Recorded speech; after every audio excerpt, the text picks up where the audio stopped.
Halo semuanya, perkenalkan nama saya Nora Freti Angel Manalu. Saya dari kelas PBSI Regular F 2024 dari Universitas Negeri Medan. Video pembelajaran ini saya buat untuk memenuhi salah satu tugas dari mata kuliah Perencanaan Pembelajaran Bahasa Indonesia dengan AI. Dalam video ini, saya akan membahas mengenai elemen pembelajaran pada modul ajar yang saya buat, yaitu teks eksposisi. Tapi sebelum masuk ke dalam materi, pertama kita lihat dulu apa tujuan dari pembelajaran ini agar pembelajaran ini lebih terstruktur. Setelah menyimak video ini, kalian diharapkan mampu, yang pertama, memahami konsep teks eksposisi dan fungsinya dalam kehidupan sehari-hari. Yang kedua, menganalisis struktur teks eksposisi seperti tesis, argumentasi, dan penegasan ulang. Yang ketiga, mengidentifikasi ciri kebahasaan teks eksposisi. Dan yang keempat, menulis teks eksposisi dengan kaidah yang benar. Jadi, itu dia tujuan pembelajaran pada video ini. Nah, sekarang langsung saja kita masuk ke dalam pembahasan materi teks eksposisi. Yang pertama, kita harus tahu dulu apa pengertian dari teks eksposisi. Teks eksposisi adalah jenis teks yang bertujuan untuk menyampaikan informasi secara jelas dan objektif. Artinya, teks ini hanya berisi fakta yang bisa dibuktikan kebenarannya, tanpa ada pendapat pribadi yang tidak didukung data. Teks eksposisi sering kita temui dalam artikel berita, opini di surat kabar, atau jurnal ilmiah. Karena sifatnya yang informatif dan logis, teks ini membantu pembaca memahami suatu topik dengan lebih mendalam tanpa dipengaruhi oleh opini subjektif. Jadi, kalau kalian menemukan teks yang menjelaskan sesuatu secara rinci, berdasarkan fakta dan tanpa opini pribadi, kemungkinan besar itu adalah teks eksposisi.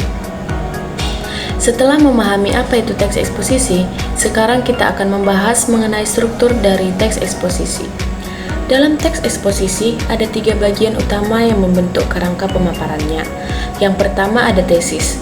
Ini adalah pernyataan awal yang berisi gagasan utama atau pendapat yang akan dijelaskan dalam teks. Bisa dibilang, tesis ini adalah fondasi utama dari teks eksposisi. Yang kedua yaitu argumentasi.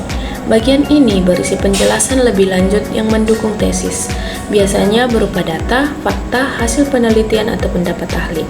Bagian inilah yang membuat teks eksposisi menjadi logis dan bisa dipertanggungjawabkan. Yang terakhir ada penegasan ulang. Di sini, tesis diperkuat kembali dengan rangkuman dari argumen yang telah dijelaskan sebelumnya. Kesimpulan ini menegaskan kembali inti dari teks dan memberikan penutup yang kuat.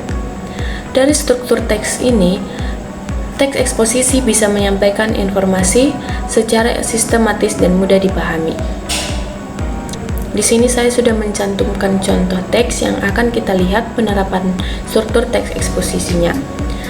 Saya akan membacakan contoh teksnya, yaitu internet telah menjadi bagian penting dalam kehidupan manusia. Penggunaannya membawa banyak manfaat, terutama dalam komunikasi dan pendidikan.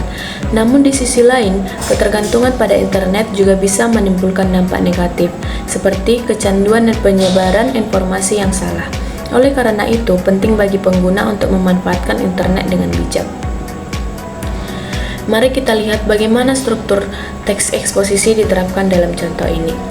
Pertama, bagian tesis. Dalam teks ini, tesisnya adalah internet penting dalam kehidupan manusia. Ini adalah gagasan utama yang menjadi dasar pembahasan dalam teks. Selanjutnya, bagian argumentasi. Di sini dijelaskan alasan yang mendukung tesis, yaitu manfaat internet dalam komunikasi dan pendidikan. Namun, teks ini juga menyajikan sisi lain, yaitu dampak negatif seperti kecanduan dan penyebaran informasi yang salah. Argumentasi ini memperkuat tesis dengan memberikan sudut pandang yang seimbang berdasarkan fakta. Terakhir, pada bagian penegasan ulang. Pada bagian ini, kesimpulan yang diambil adalah pentingnya penggunaan internet dengan bijak. Ini mempertegas kembali gagasan utama yang telah disampaikan sebelumnya dan memberikan arahan kepada pembaca.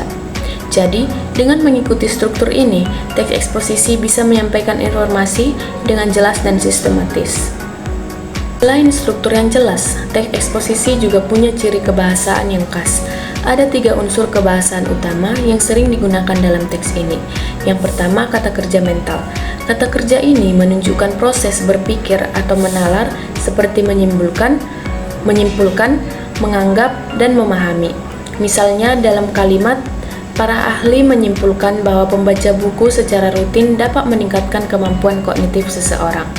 Kata menyimpulkan di sini menunjukkan proses berpikir berdasarkan analisis. Yang kedua, konjungsi kausalitas.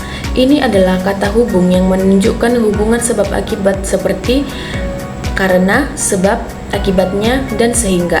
Contoh dalam kalimat, penggunaan media sosial yang berlebihan dapat mengurangi interaksi sosial secara langsung, sehingga menyebabkan menurunnya keterampilan komunikasi interpersonal. Kata sehingga menunjukkan dampak dari penggunaannya. Kata sehingga menunjukkan dampak dari penggunaan media sosial yang berlebihan. Yang ketiga ada kata teknis. Ini adalah istilah khusus yang berkaitan dengan topik yang dibahas. Misalnya dalam teks tentang teknologi, kita sering menemukan kata seperti literasi digital, keamanan siber, atau inovasi teknologi. Contohnya dalam era digital, literasi digital menjadi keterampilan paling penting untuk menghindari penyebaran berita hoaks. Kata literasi digital adalah istilah teknik yang berkaitan dengan pemahaman teknologi. Dengan memahami kaidah kebahasan ini, kita bisa menulis teks eksposisi yang lebih efektif, jelas, dan sesuai dengan aturan bahasa yang benar. Sekarang kita lihat apa yang menjadi kesimpulan pada pembelajaran ini. Kesimpulannya adalah, teks eksposisi adalah teks yang bertujuan untuk menyampaikan informasi secara objektif berdasarkan fakta. Teks ini memiliki struktur yang terdiri dari tesis, argumentasi, dan penegasan ulang, serta menggunakan kaidah kebahasaan seperti kata kerja mental, konjungsi kausalitas, dan kata teknis. Dengan memahami teks eksposisi, kita dapat menyusun tulisan yang logis, terstruktur, dan berbasis data yang valid. Selain itu, teks eksposisi juga sering digunakan dalam dunia akademik dan jurnalistik sebagai sarana penyampaian informasi yang jelas dan sistematis. Oleh karena itu, penting bagi kita untuk memahami dan menerapkan struktur serta kaidah kebahasan teks eksposisi dalam berbagai bentuk tulisan. Demikian penjelasan tentang teks eksposisi yang dapat saya sampaikan pada video pembelajaran kali ini. Semoga video ini bermanfaat bagi kita semuanya. Terima kasih.